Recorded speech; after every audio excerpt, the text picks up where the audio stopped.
Good afternoon, everybody. So right now, uh, hold on.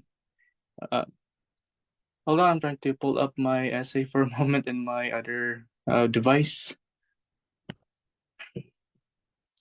Okay, so this essay is supposed to be short and hold on. I'm trying to fix some stuff for a moment.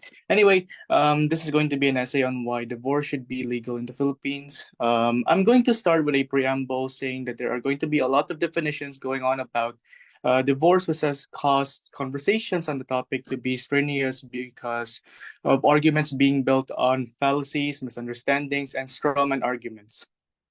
It is with this preamble that I'm going to define the type of divorce that is going on in the legislative process, being a sort of divorce where both parties separate due to one of the pair committing abuse upon the other, such as unfaithfulness, sexual immorality, physical violence, mental distress, etc., and among other things. To begin this short talk on why divorce should be legal in the Philippines, we should also understand number one that divorce is an agent of protection. Hold on. Can I press? No, I can't. Anyway, number one is going to be the fact that divorce can act as a agent of protection for specific spouses. Um, it's it's sort of a fact of life that some marriages cannot be saved. There are couples who fight. There are couples who have differences, and those are the hallmarks of a healthy and wholesome relationship. However, there are also types of relationships that are not equitable to, to those values. Please turn on your camera. Done.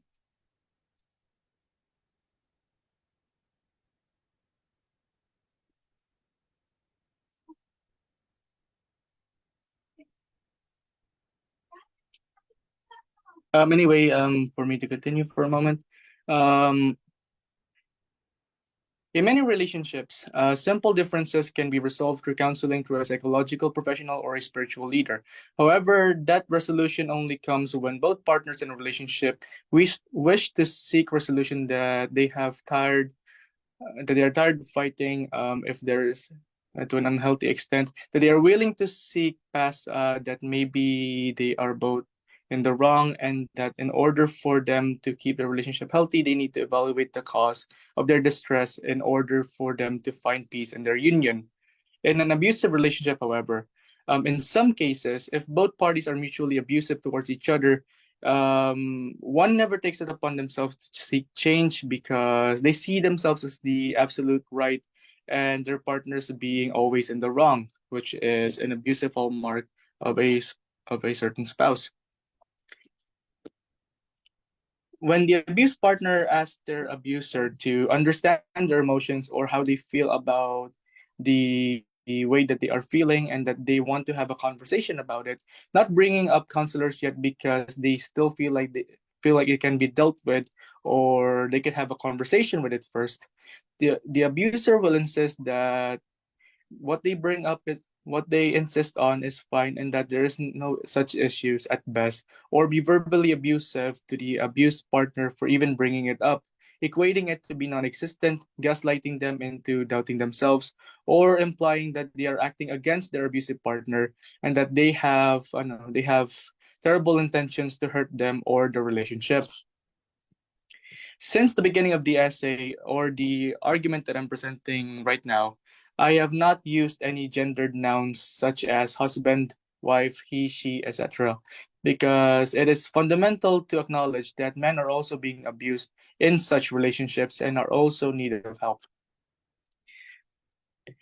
Denying these men the right to separate from their partners only adds up to an already strenuous ordeal that affects men's mental health, and how we don't give men enough attention to help in their problems and health will only lead to even further abuse from their partners that they face already on a regular basis. Um, on the second topic, on the matter of victim blaming, When the topic of abuse comes up, and it is very clear that it is undeniable that a partner was indeed abused by their significant other, one question always is brought up, which is why did they choose to be with that person in the first place if they were so abusive anyway?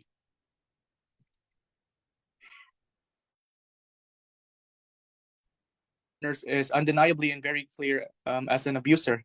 Apart from the wrongness of saying that a victim caused their own suffering, because the basic nature of human preservation always puts forward the argument that nobody alive who lives on this earth would ever willingly harm themselves or put themselves in a precarious position. There are going to be two there there are going to be two reasons as to why people fall into abusive relationships with abusers. Number one, the abuser simply changed to being abusive. Humans, as they spend more time on this earth, naturally change because it is a constant in life for one to change, and to deny any change or argue of its non existence is to deny reality itself.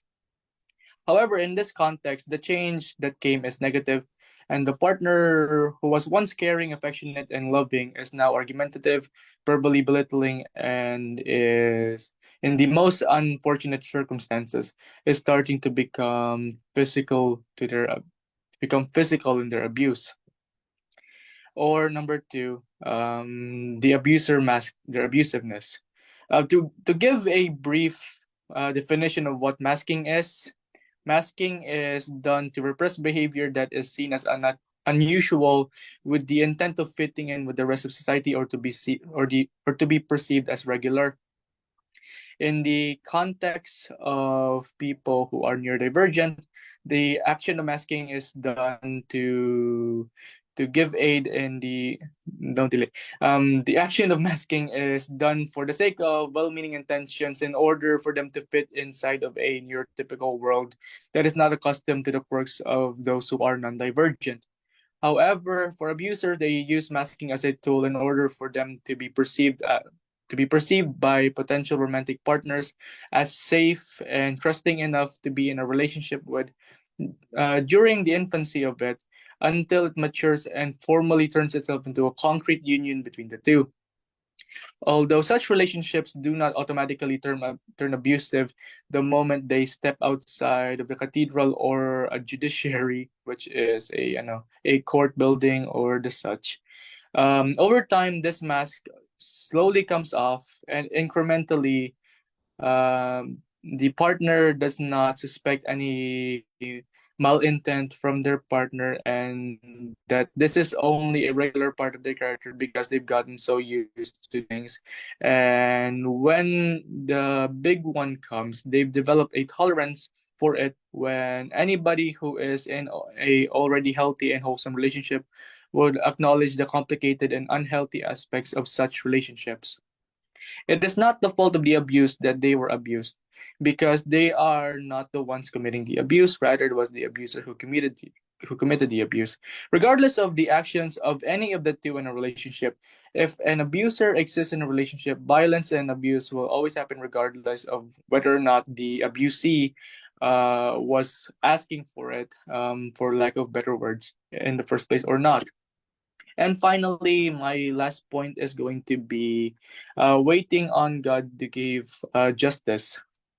There is a verse in an epistle Paul the Apostle wrote to the Romans where he told his fellow brethren in the vineyard of the Lord to not avenge themselves and that the Lord will deal with it in his repulsion on the wicked. For, quote, vengeance is mine and I shall repay it, says the Lord, unquote.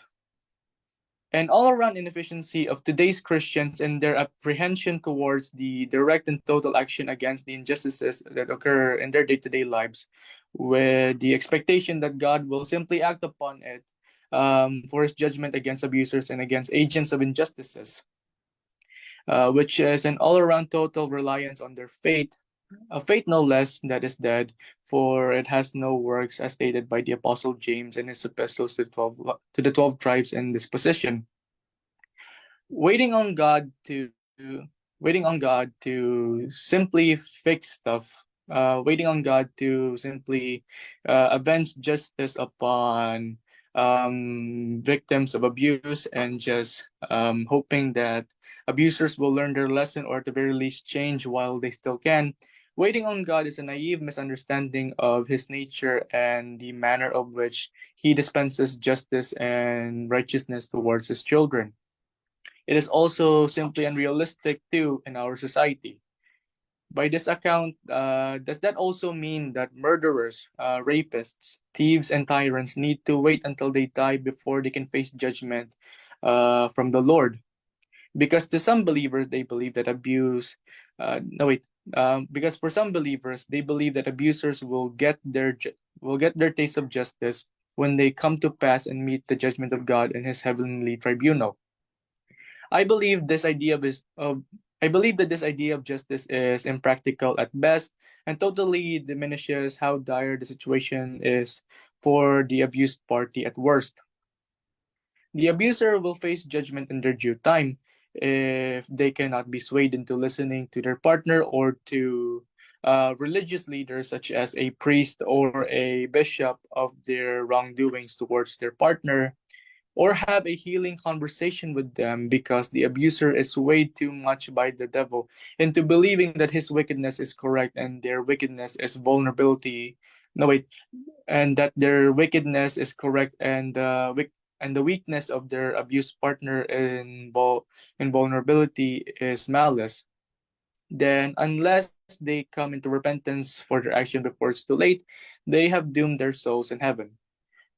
While they are here on earth, let them face worldly courts, protect their abused partners from their wickedness and evil, and give them their righteous place and righteous peace that they deserve from years of pain and heartbreak. Because this in its totality is heartbreaking to the abused partner.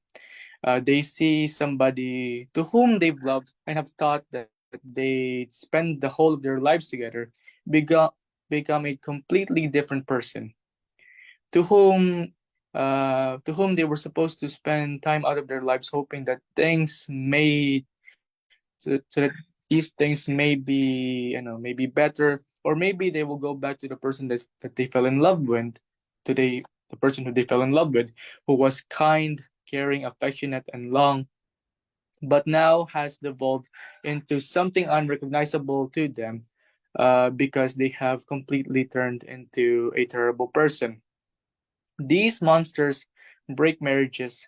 These people have turned the sanctity of marriage into a wicked power play of deviance, exploitation, and perversion. And I believe that in many denominations of and I believe and I believe that, and also the many denominations of the Christian faith and their different understandings of an afterlife.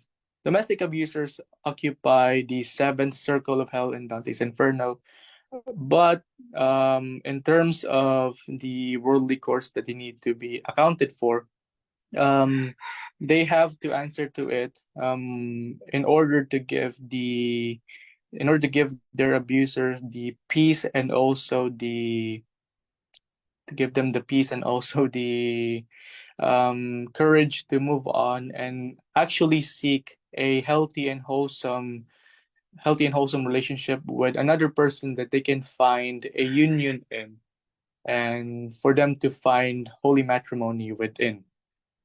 I feel like my talk is actually super short. I didn't expect it to be this quick. That would be all. Yes, that would be all.